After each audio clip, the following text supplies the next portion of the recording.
Hi, everyone. I'm Sam Osterhout here with Andra Watkins, and this is Unholy Ground. Andra, how are you? I'm great, Sam. How are you? I'm good. We're taping on Thursday, as we always do. The Knicks had this crazy comeback last night. I know most of you in the audience probably don't follow the Knicks. Maybe you do. I don't know. But it was the biggest comeback in playoff history. And I'm so here for it, but I'm also tired because it was late. It was past my bedtime. I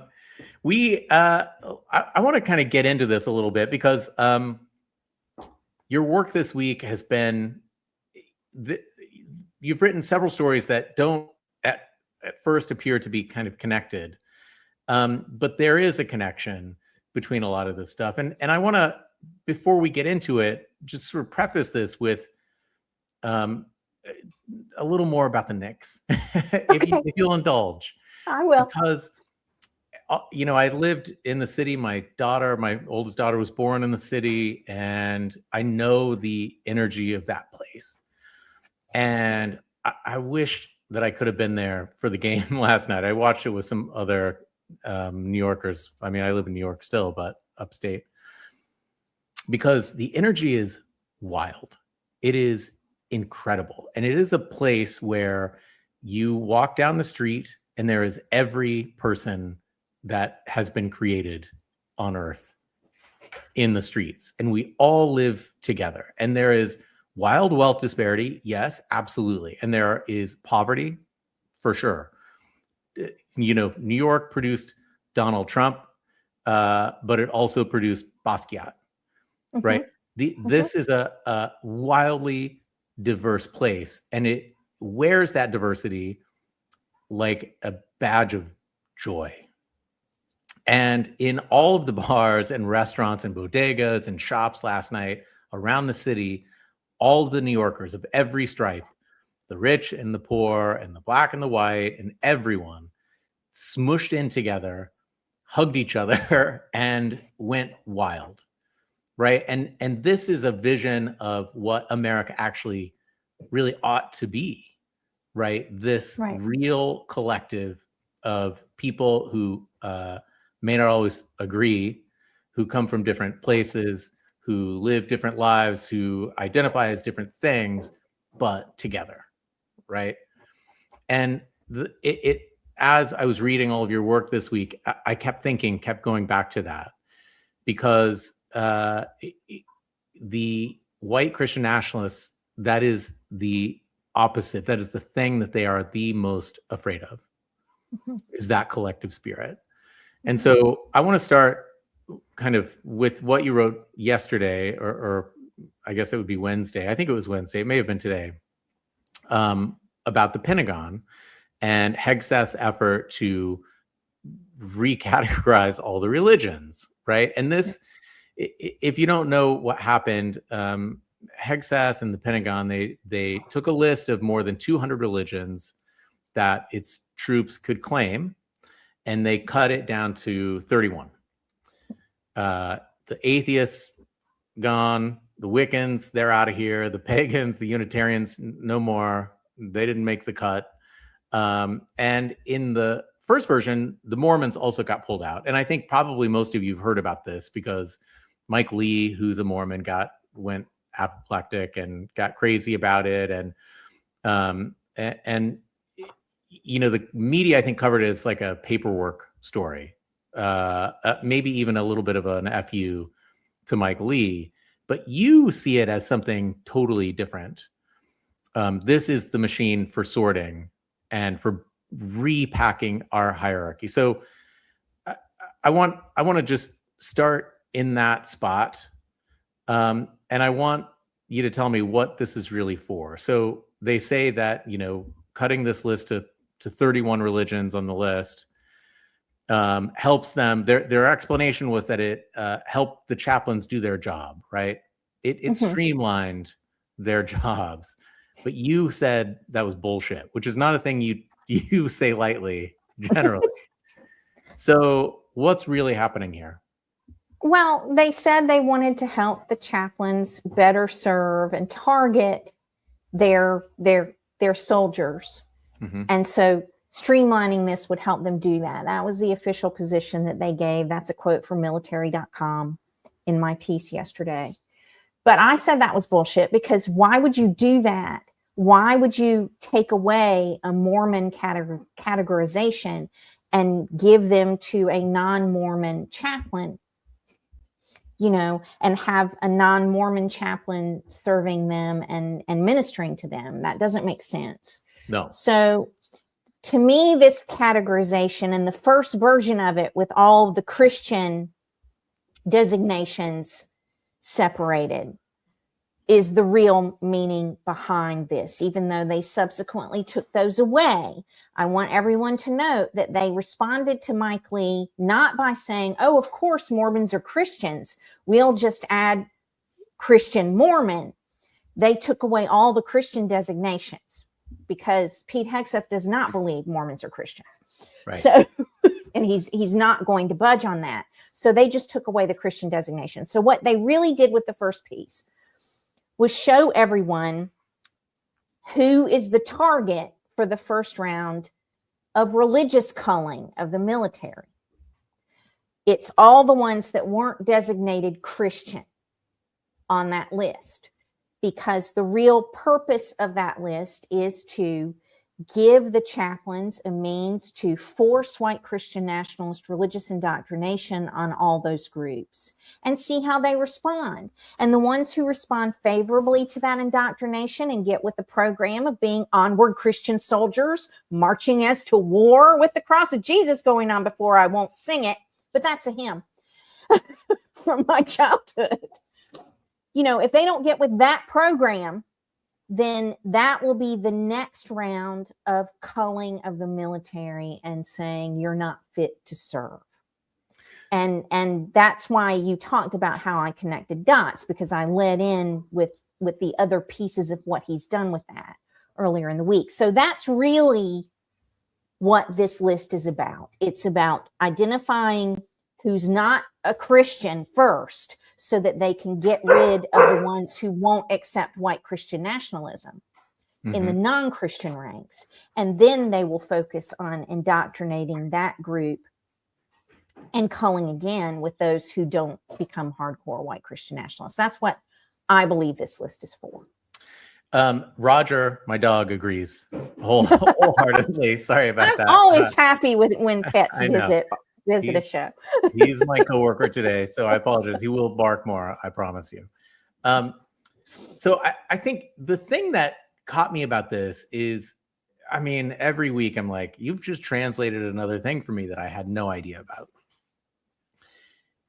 When I first came across that story about the Mormon stuff, I was like, oh, they're, mom and dad are fighting now. And like, this is I don't know exactly what's going on, but I know enough now from you that, yeah, this is, Hegseth doesn't believe that the Mormons are Christian. But you took it that step further, because it's not just about what he believes is Christian and isn't Christian. It's about taking action to an end, right? Talk a little bit more about the end of this road. Like where, you said he's trying to build a, onward Christian soldier sort of military force. Why? Pete Hegseth is a white Christian nationalist dominionist. He is in the Doug Wilson of boys. He's the guy in Idaho with the beard. We talked about beards last week. I'm not disparaging beards, but he's one of those Theo bros that has a beard.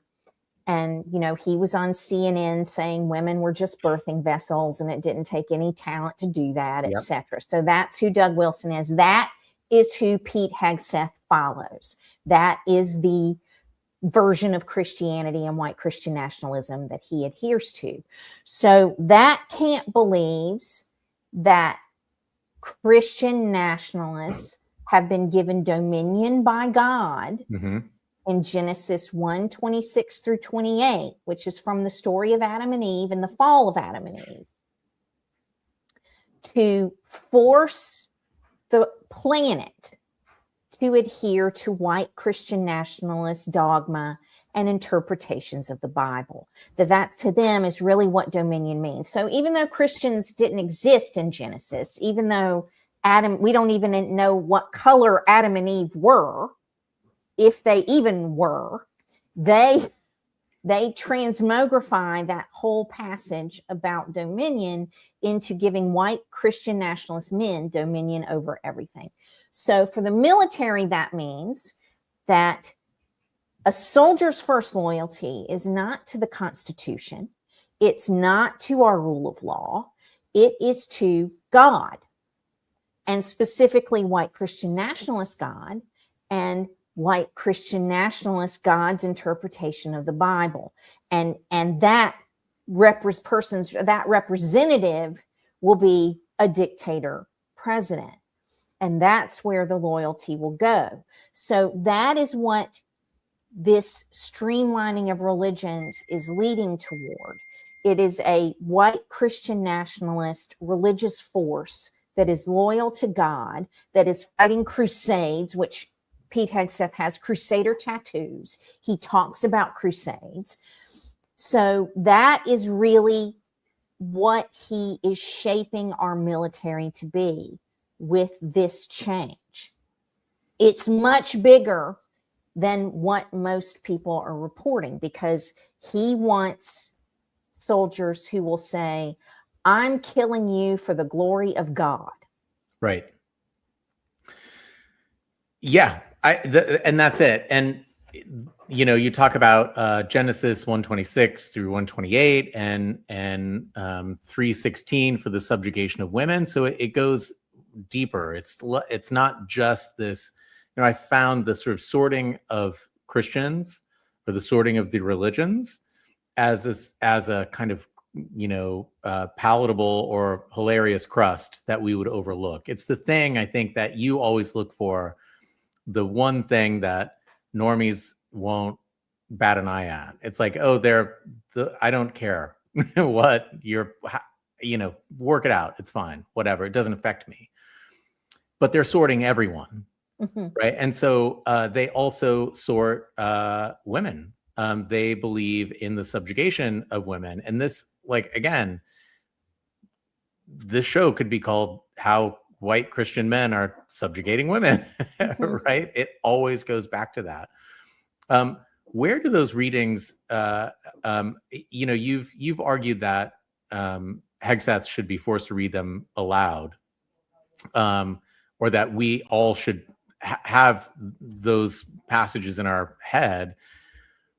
Why is that important? And what do they think God is telling them to do, especially when it comes to women? They believe God is telling them to take over the world and make the world a white Christian nationalist man utopia. Mm-hmm. And everyone else will be subjugated beneath the white Christian nationalist men. Yeah. Who are the rulers. So that's really what they believe is God's plan and God's design. And I keep going back to those phrases. It's really important to remember those phrases, because on Monday of this week, my newsletter was about Markwayne Mullin and his interchange with Al Green that happened last week, where Markwayne got all upset that Al Green was calling him a racist. Right. And we talked about this briefly last week, but this show often sparks creativity for me. So I went and watched the whole 8-minute interchange, which almost nobody did. If anybody talked about this exchange online, it was the brief clip where Al Green lost his mind and told Markwayne Mullin to shut up, you know, and so it was made a big deal of on a bunch of right-wing outlets. It's really important, y'all, when you consume media, to watch the whole thing. And so that's what I encourage people to do on Monday, because you see the racism with Markwayne Mullin in that interchange, in his facial expressions, in his posture, in his reactions. And so, because Markwayne Mullin doesn't believe racism exists, he believes, because of the reference Genesis 9:25, I believe it is, that it is a doctrine from Christianity called the curse of Ham, or the curse of Ham's son, the curse of Canaan, who was Ham's son. And so that Bible story is from the story of Noah and the ark. And in the wake of that, the ark and landing, Canaan caused, or Ham, I don't remember, caused Noah to commit sin. And so the Bible says that God cursed Ham's son Canaan to be a servant of his brothers. That story has been morphed and used throughout history, not just by Christians, to suppress people of other nationalities and other ethnicities. So, because I was taught that Ham was black, that part of that curse was that God actually changed his skin black so that he and all of his descendants, we could know who God had cursed. My church literally taught that from the pulpit. But it doesn't say that in the Bible, right? No, it doesn't say anything about his skin color or they were all related.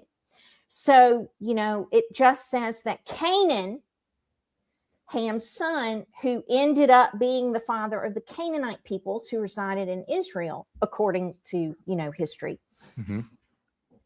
or biblical history anyway. He was the one who would be subservient to all of his brethren.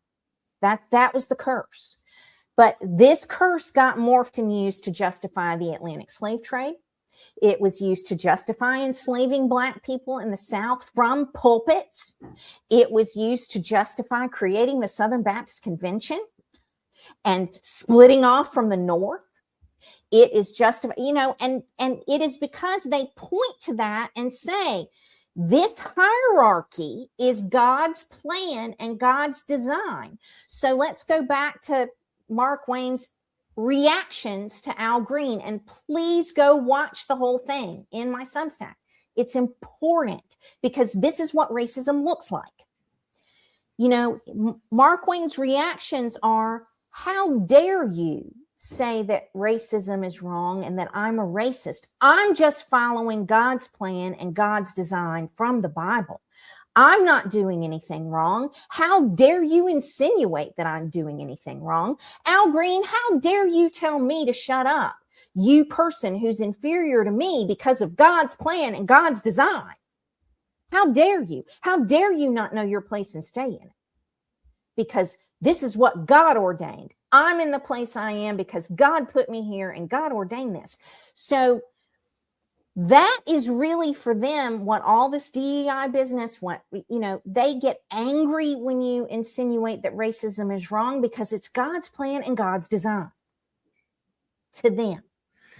So, I encourage people in that piece to, give Markwayne the King James Version of the Bible and make him read that passage and tell us what it means. Tell us what it means to him.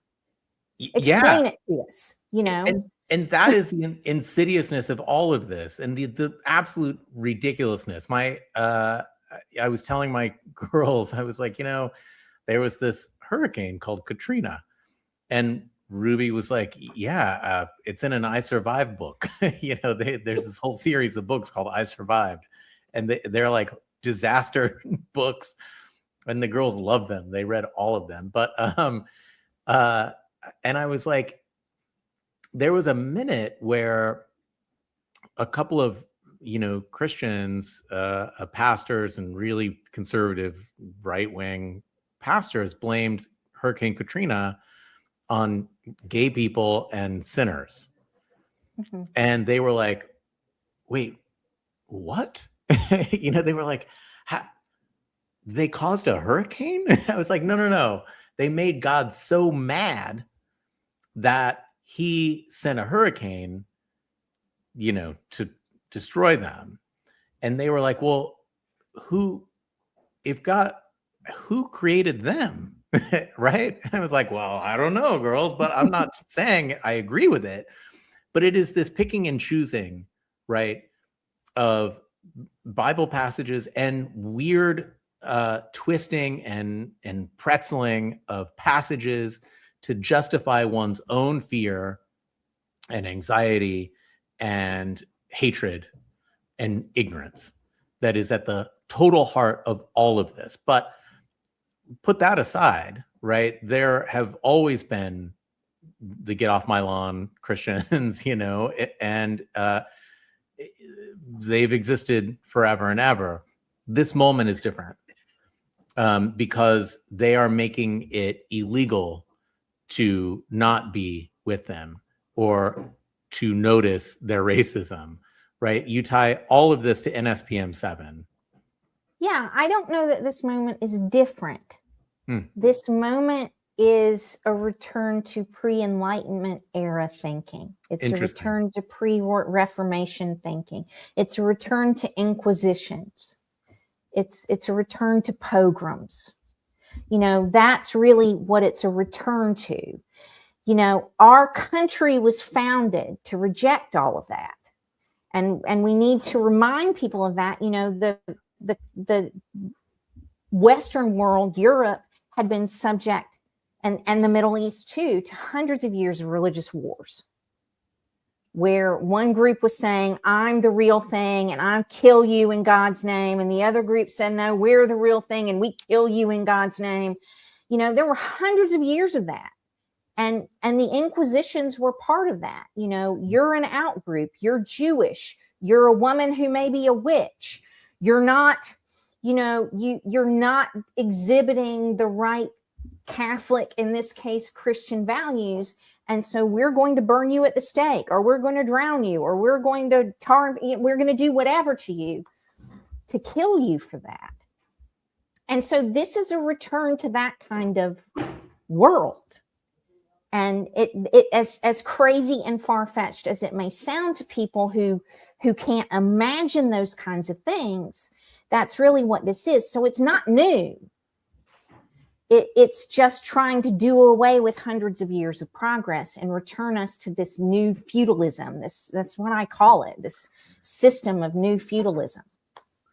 That's really mind-blowing to me. And I didn't, I mean, as long as we've been doing this show, I never actually connected those dots that, you know, MAGA is all about taking us back to a more glorious time. And everyone envisions this mythical 1950s, but you're saying it's more like the 1550s or the 1450s. Yeah. Like, and that makes an incredible amount of sense. Sorry about the noise. Your dog is wagging his tail now. Yes. He's my colleague. He's doing some carpentry at the moment. And all of that, if you really dial into it, makes a dramatic amount of sense, because the Enlightenment was this, you know, an age of reason, an age of an attempt, at least, to find objective truths and understand the sort of artistic sensibilities of culture and scientific method, and really digging through the natural and physical world in a way that is objective and compelling and progressive, right? Pre that was not that, right? Pre that was like, dang, there was a huge storm. It must have been their fault. Let's go kill them, right? It was non-progressive. And I think it is so fascinating to hear that take, because if you look around all of us, this country, the first thing they did was start to get rid of science, start to get rid of scientists, start to get rid of aid programs that eradicated diseases, right? These are self-inflicted wounds because they affect all of us. I wonder, what's the most realistic? So let's dial this in a little bit first. They're sorting on religion, they're sorting on gender, and they're sorting on race. And the race stuff is wild. The Markwayne bit saying, I'm not a racist. This is how God sees the world. And you hear that more and more from all of these pastors, and it's becoming even more mainstreamed every day. Describe the unfettered version of this in a year's span. Where are we? In a year? Let's say 5 years. Let's say 5 years. We don't 5 do, years is... we don't do a damn thing to stop any of this. We keep shrugging our shoulders. What is the world like in 5 years and specifically in America? The United States would be a white Christian nationalist theocracy ruled by white Christian nationalist men. It would be some other dictator besides the one we currently have. But that man would be the personification of God on earth to this crowd and would be revered as such, which we already see. That's already happening, but it would be required of everyone in 5 years versus, just making fun of people who worship golden statues today and, call them crazy. It would be illegal to do that in 5 years.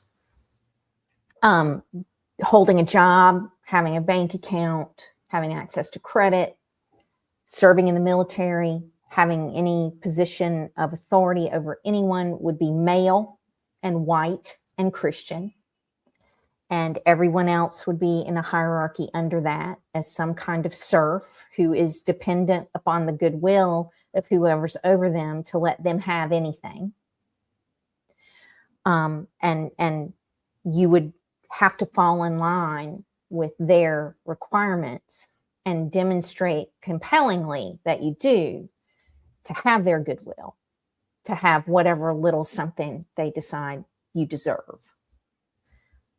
It would be a very hierarchical society where they're at the top and everyone else is beneath them, and they're ruling with their interpretation of the Bible, which, the Mormon thing and that dust up is a good example of what that will be like. In 2024, I predicted that these people will be fighting amongst themselves. If they accomplish this control, then they're going to have a holy war about whose version of the truth is what's forced on everyone, because they don't agree. Doug Wilson and Pete Hegseth do not agree with Mike Lee about what that truth is.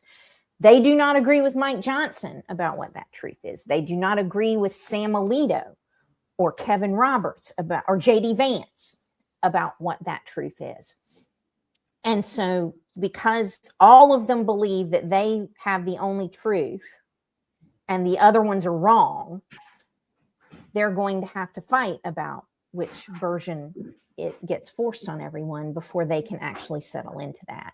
So this dust up with Mike Lee is a little preview of that.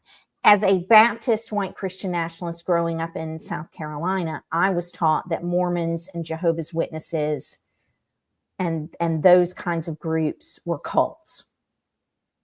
So they were not, you could not even remotely apply the term Christian to them because they were cults that were founded by men, and we needed to shun them.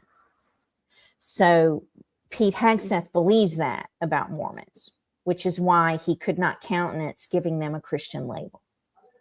So I think that everyone in the audience ought to think about this, because if we are become a Christian, so to speak, nation, right, a theocracy, we will be like Iran or like other countries in the Middle East. And how well is that going for them, right? The Islamic nations are not united. They're Sunni, they're Shia, and we have a war right now. One nation is constantly bombing the others. They're all Muslim, right?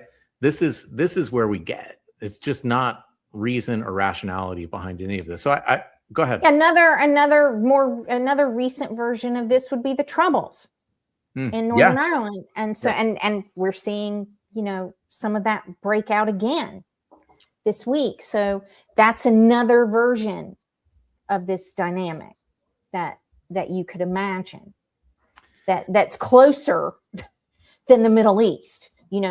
People who look like you and me are participating in that. Yeah.